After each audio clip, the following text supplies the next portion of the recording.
In this module, we are going to learn optimum tariffs and welfare effects of tariff. We analyzed so far that there is general consensus that tariffs will improve the country's terms of trade or in the limiting case leave them unchanged. Now the question is how far a country can go on raising the tariffs and improving its terms of trade so that it can maximize the level of its economic welfare. So in this module, we will study the theory of optimum tariff and the welfare effects of tariff.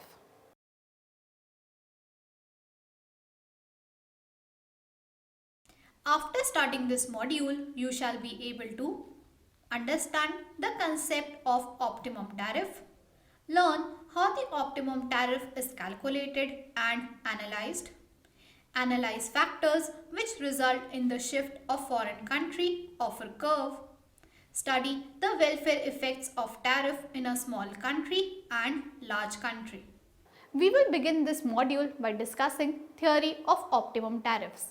A large nation can improve its terms of trade by imposing tariffs on imports. However, a tariff causes the volume of imports to decrease, which lessens the nation's welfare by reducing its consumption of low-cost imports.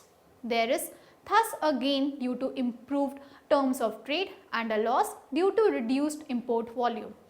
A nation optimizes its economic welfare by imposing a tariff rate at which the positive difference between the gain of improving terms of trade and the loss of declining import volume is maximized. According to the theory of optimum tariffs, a country can go on increasing the tariffs and bring about improvement in its terms of trade and economic welfare until it reaches a point of tangency between its own highest trade indifference curve and the foreign country's offer curve. In other words, a country can maximize its level of economic welfare by optimizing rather than maximizing its terms of trade. This is the point of optimum tariff, which is achieved when the nation reaches a point of tangency between its own trade indifference curve and the foreign country's offer curve. Let us illustrate the optimum tariff. Assume that there are two nations and the two commodities. The two nations are Nation 1 and Nation 2, and two commodities are commodity X and commodity Y. As assumed, Nation 1 exportable good is X, which is Nation 2 importable good, and its importable good is Y, which is Nation 2 exportable good.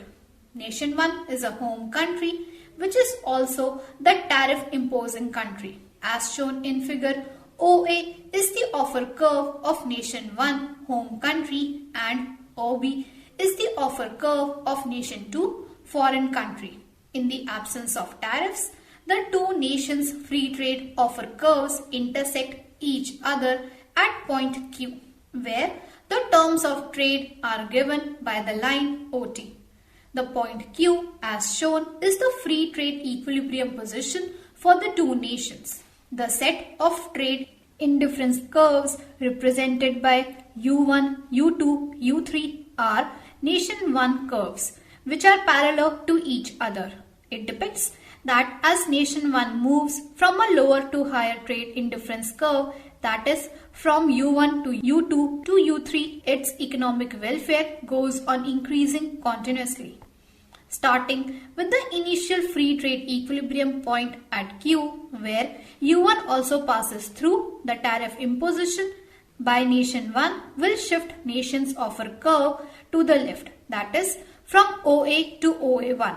The tariff displaced offer curve OA1 intersects Nation 2 offers curve at point R, where the new trade equilibrium is now established. In the figure, the new terms of trade line is not drawn to avoid so much of lines. This line will be steeper than the free terms of trade line OT.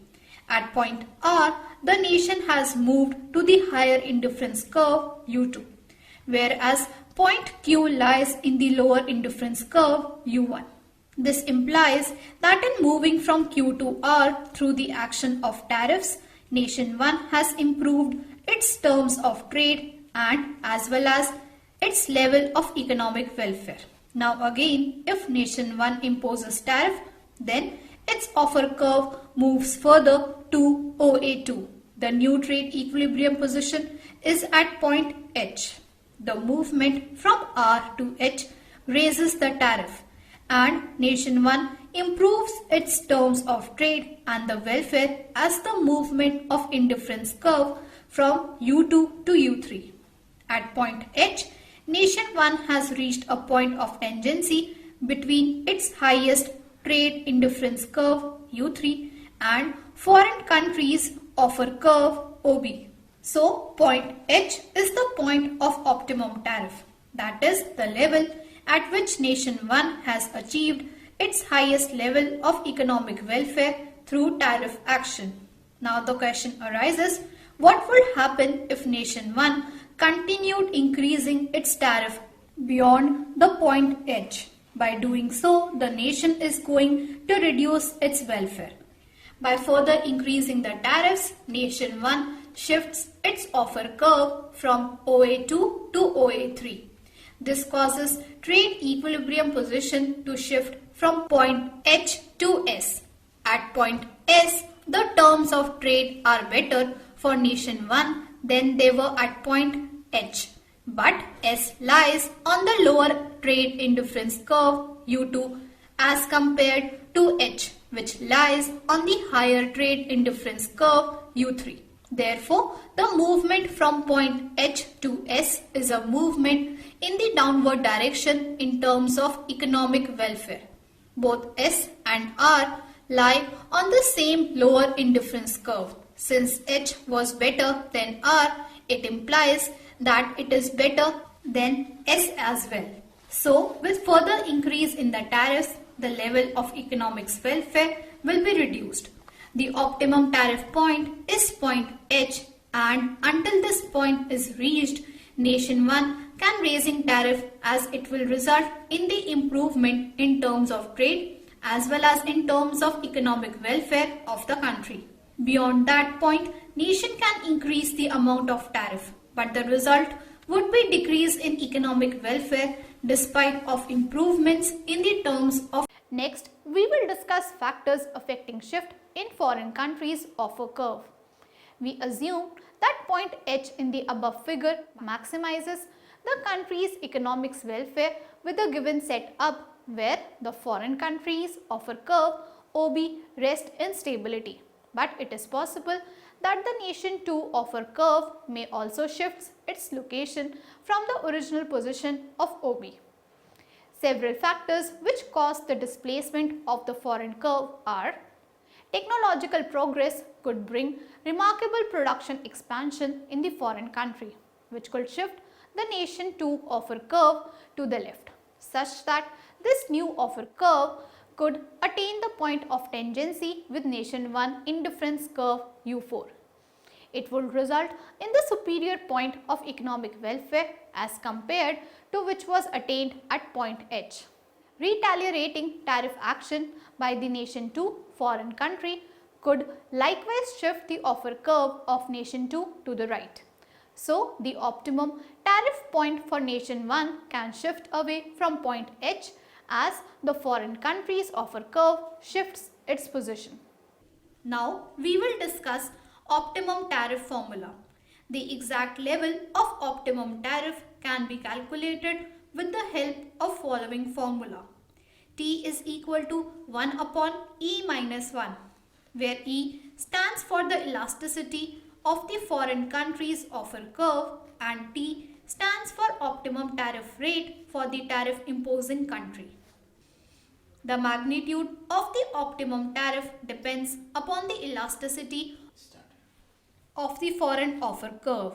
As long as the foreign country's offer curve elasticity is less than unity or equal to unity, the home country can impose or increase tariffs and thus can improve its terms of trade and increase its level of economic welfare. On the other hand, as the foreign country's offer curve has elasticity greater than unity, it will be better for the home country to reduce tariffs.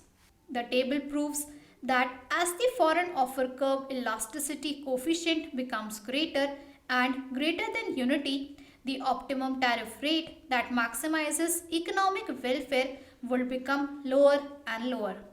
As the coefficient of elasticity of the foreign curve becomes less and less, the optimum tariff rate will go on increasing. So, in other words, if the foreign demand for the home country's product is inelastic, the optimum tariff level will be higher, and if it is elastic, the optimum tariff rate will be lower.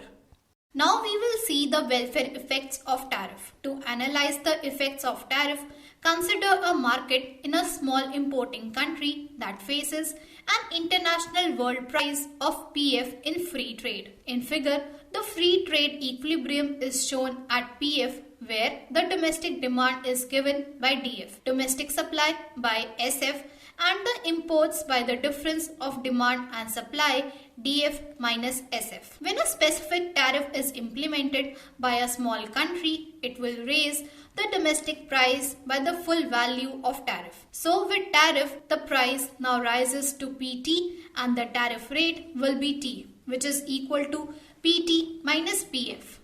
The table shows the summary of the direction and magnitude of the welfare effects to producers, consumers and the government in the importing country. The tariff effects of small country are as below. Importing country consumers. Consumers of the product in the importing country are worse off as a result of the tariff. The increase in the domestic price of both imported goods and the domestic substitutes reduces consumer surplus in the market. The magnitude of the change in consumer surplus is shown as A plus B plus C plus D. Next, importing country producers. Producers in the importing country are better off as a result of the tariff. The increase in the price of their product increases producer surplus in the industry. The price increase also induces an increase in the output of existing firms, an increase in employment and an increase in profit. Next, importing country government. The government receives tariff revenue as a result of the tariff. Who will benefit from the tariff revenue will depend on how the government spends it. These funds help in supporting the government programs. Next, importing country. The aggregate welfare effect is calculated by summing the gains and losses to consumers, producers and the government. The net effect consists of two components, that is negative production efficiency loss as shown in area B in figure 2 and negative consumption efficiency loss as shown in area D. These two losses are referred to as deadweight losses. As there are the negative elements in the national welfare change, the net national welfare effect of a tariff must be negative. This implies that a tariff implemented by the small importing country must reduce the national welfare. Now, we will take the large country case. We here take that there are only two trading nations, one importing and one exporting. The supply and the demand curves for the two countries are shown in the figure. PF is the free trade equilibrium price. At this price, the excess demand by the importing country equals excess supply by the exporting country. When a large country implements a tariff on its imports, the tariff will inhibit the flow of commodity across the border. It will now cost more to move the product from exporting country to the importing country. As a result, supply of the commodity to the importing country will fall due to increase in price. Due to reduced supply of product to the large importer, the price of the exporting nation will fall. So this lower price will reduce the supply of the exporting country. Suppose after the tariff the price in the importing country rises to PT imports and the price in the exporting country falls to PT exports. So the tariff would be T is equal to PT imports minus PT exports. The tariff effects of a large country are importing country consumers. Consumers of the product in the importing country suffer a reduction in well-being as a result of tariff. The increase in the domestic price of both imported goods and the domestic substitutes reduces the amount of consumer surplus in the market. Importing country producers. As a result of tariff, there is increase in the well-being of the producers as shown by the area E plus F plus G plus H. The increase in the price of the product in the domestic market increases the producer surplus in the industry. The price increases also induces an increase in output of the existing firms, an increase in employment and an increase in profit. Importing country government. The government receives tariff revenue as a result of the tariff. Who benefits from the revenue depends on how the government spends it. Importing country. The aggregate welfare effects for the country is found by summing the gains and losses to consumers, producers and the government. The net effect of the three components are a positive term of trade effect G, a negative production distortion effect B and a negative consumption distortion D. As there are both positive and negative elements, the net national welfare effect can be either positive or negative, but generally the tariff implemented by a large importing country may raise the national welfare. Exporting country consumers. Consumers of the products in the exporting country experience an increase in well-being as a result of the tariff. The decrease in the domestic prices raises the amount of consumer surplus, area E. Exporting country producers. They suffer decrease in the well-being as a result of tariff.